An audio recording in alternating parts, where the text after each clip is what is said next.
4 రోజుల్లో జరగబోయే ఎన్నికల్లో వైసీపీకి పట్టం కట్టేందుకు ప్రజలు సిద్ధమయ్యారని అంటున్నారు విజయవాడ వైసీపీ ఎంపీ అభ్యర్థి పీవీపీ.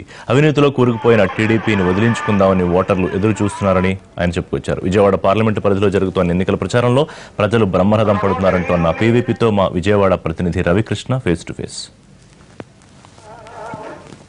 మనతో మాట్లాడటానికి విజయవాడ పార్లమెంట్ వైసీపీ అభ్యర్థి పీవీపీ గారు ఉన్నారు. సార్, పీవీపీ గారు చెప్పండి, మీరు ఎలా ఉంది? మీరు ప్రజల్లో తిరుగుతూనే ఉన్నారు, ప్రజల స్పందన ఎలా ఉంది? మీ గెలుపు ఏ విధంగా ఉండబోతుంది?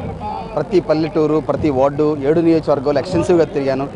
ఎక్కడ తిరిగినా కూడా అది ఒక ప్రచార సభలాగా ఎక్కడికి వెళ్ళా మీరే చూస్తున్నారు. ఈ పండగ వాతావరణం, ఈ విజయోత్సవ వాతావరణం, ఇది వారందరికీ రాజశేఖర రెడ్డి గారి మీద ఉన్న ఆదరణ, జగన్మోహన్ రెడ్డి గారి మీద వారుకున్న నమ్మకం.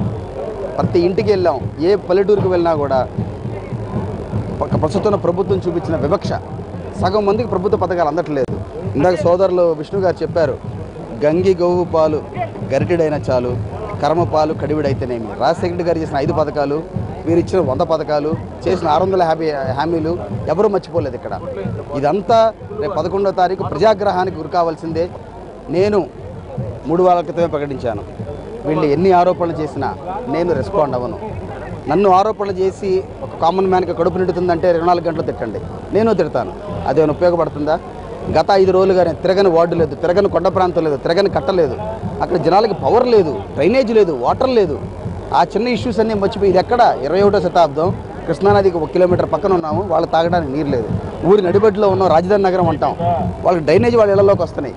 ఈ ప్రాబ్లమ్ సాల్వ్ చేయకుండా తిట్టి ఎవరైనా డైవర్ట్ చేద్దామని వీళ్ళు ఎల్లో మీడియా ఎంత చేసినా నేను జడిసేది లేదు. 11వ తారీఖు అర్జునుడి బాణం లాగా మా ఫోకస్ 11వ తారీఖు. మా నాయకుడు జగన్మోహన్ రెడ్డి గారు ఉన్నారు, సోదరుడు విష్ణు గారు ఉన్నారు, మా 7 ఎమ్మెల్యేలు ఉన్నారు. ఇక్కడ 24/7 పనిచేస్తాం నెక్స్ట్ 11వ తారీఖు వరకు.